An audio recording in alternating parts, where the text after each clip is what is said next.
Good morning friends, स्वागत है आपका एग्जाम प्रेप चैनल पर। आज है 4 मार्च 2019 और इस वीडियो में हम लोग डिस्कस करेंगे आज के करंट अफेयर्स। तो चलिए स्टार्ट करते हैं वीडियो को। पहला क्वेश्चन है आपके सामने, सार्वजनिक क्षेत्र के बैंकों के लिए सुधार एजेंडा लागू करने में कौन सा बैंक प्रथम स्थान पर रहा है, अर्थात कौन सा बैंक सबसे ऊपरी स्थान पर रहा है सुधार एजेंडा को लागू करने में। State bank of India, bank of Baroda, Punjab national bank या फिर बैंक ऑफ इंडिया। तो जो बैंक प्रथम स्थान पे रहा है वो है पंजाब नेशनल बैंक। किसने ये रिपोर्ट किया था जारी? तो ये रिपोर्ट किया गया था BCG-IBA रिपोर्ट के नाम से। ये रिपोर्ट था BCG-IBA रिपोर्ट था ये। इसमें क्या था, जो मुख्य बिंदु जो थे इस रिपोर्ट की वो थी ग्राहकों की प्रतिक्रिया, कर्ज का देना तथा डिजिटाइजेशन, डिजिटलीकरण सहित 140 बिंदु थे इसमें। इसी के आधार पे ये रिपोर्ट जारी की गई है। सुधार एजेंडा लागू करने में पंजाब नेशनल बैंक प्रथम स्थान पर रहा है। नेक्स्ट क्वेश्चन ये रहा, आर्थिक मामलों की मंत्रिमंडलीय समिति ने हाइब्रिड और इलेक्ट्रिक व्हीकल से संबंधित फेम योजना के दूसरे चरण के लिए कितनी राशि की मंजूरी दी है?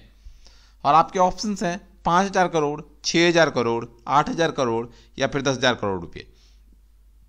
तो ये जो फेम जो योजना है इसका फुल फॉर्म क्या है? इसका फुल फॉर्म है foster adoption and manufacturing of hybrid and electric vehicles. Foster adoption and manufacturing of hybrid and electric vehicles.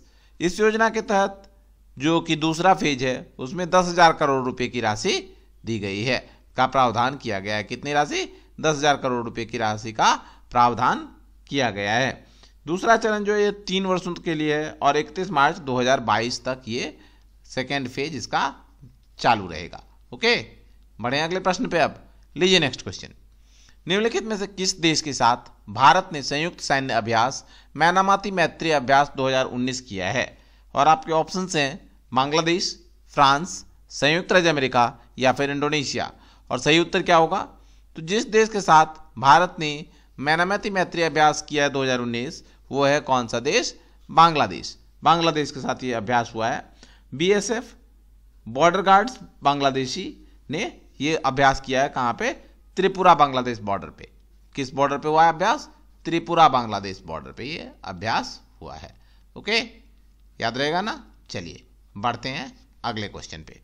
Next question है, किस मंत्रालय द्वारा scheme for translation and advanced research in science प्रारंभ की गई है? Scheme for translation and advanced research in science. Options हैं मानव संसाधन विकास मंत्रालय, कृषि मंत्रालय, विज्ञान एवं प्रौद्योगिकी मंत्रालय या फिर वित्त मंत्रालय।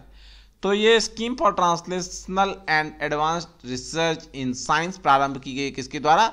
मानव संसाधन विकास मंत्रालय के द्वारा।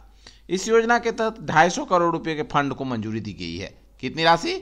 250 करोड़ रुपये। ओके, और क्या है इस योजना का मुख्य बिंदु?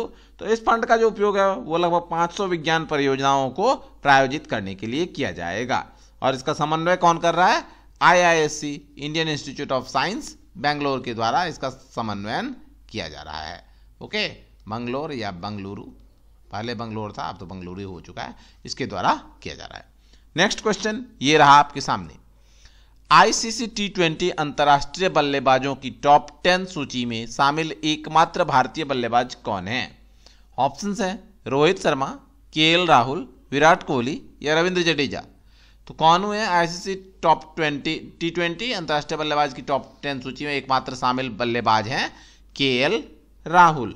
KL राहुल रहे हैं इस सूची में शामिल एकमात्र भारतीय बल्लेबाज।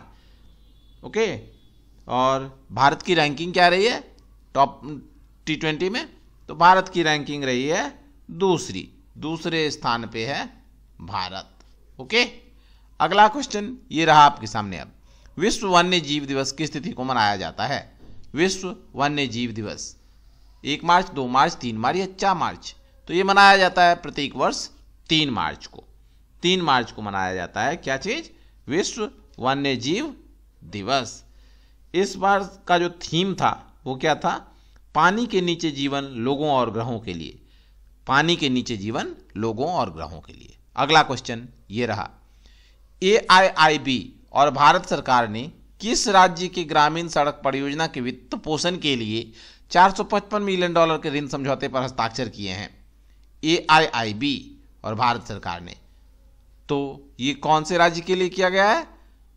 ग्रामीण सड़क निर्माण आंध्र प्रदेश में होगा इस राशि के द्वारा।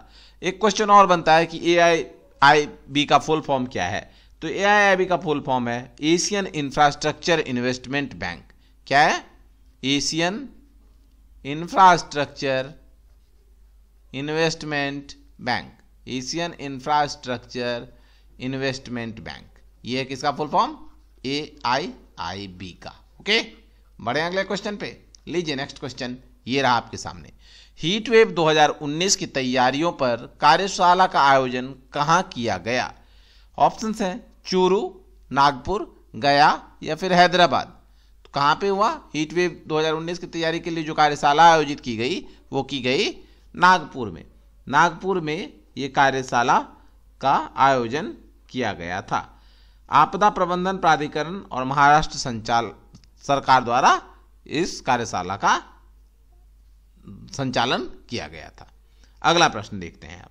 नेक्स्ट क्वेश्चन है भारतीय reserve bank open market operations के माध्यम से कितनी राशि बैंकिंग सिस्टम में निवेश करेगा? भारतीय रिजर्व बैंक कितनी राशि उपलब्ध कराएगा ओपन मार्केट ऑपरेशंस के जरिए, OMO के जरिए, जो कि टूल्स है मौद्रिक नीति का, इसके जरिए कितनी राशि उपलब्ध कराएगा? तो भारतीय रिजर्व बैंक लगभग 25,000 करोड़ रुपए की राशि उपलब्ध कराएगा OMO के माध्यम से। OMO पर निर्णय कौन करता है? बैंकिंग प्रणाली में विकसित तरलता की स्थिति की समीक्षा पर आधारित होती है। ओके, बढ़ते हैं अब अगले प्रश्न पे। मैकेसेल अपने दूसरे कार्यकाल के लिए किस देश के राष्ट्रपति चुने गए हैं? ऑप्शंस हैं सेनेगल, सूडान, जिम्बाब्वे या नाइजीरिया। तो मैकेसेल जो है वो अपने दूसरे कार्यकाल के लिए राष्ट्रपति चुने गए हैं। कहाँ के? सेनेगल के। सेनेगल के राष्ट्रपति चुने गए हैं दोबारा से। वहां का राष्ट्रपति कार्यकाल कितना होता है? तो 5 वर्ष होता है कार्यकाल सेनेगल में राष्ट्रपति का।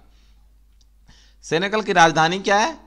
तो सेनेगल की राजधानी है डकार। और सेनेगल की मुद्रा क्या है? तो सेनेगल की मुद्रा है CFA फ्रैंक। क्या है? CFA फ्रैंक है सेनेगल की मुद्रा। ये थी इससे संबंधित इंपॉर्टेंट टर्म्स और आज के करंट अफेयर्स। अब बारी आता है आपके सवाल का। आज का सवाल, रेटिंग एजेंसी मूडीज ने वित्त वर्ष 2019-20 के दौरान भारत की वृद्धि दर कितने प्रतिशत रहने का अनुमान लगाया है? कमेंट करें इस आंसर का आप लोग, और जितना जानते हैं इसके बारे में वो भी बताएं, मूडीज के बारे में आप जो भी जानते हैं। वीडियो अच्छा लगा तो लाइक करें और इसे शेयर करें। धन्यवाद।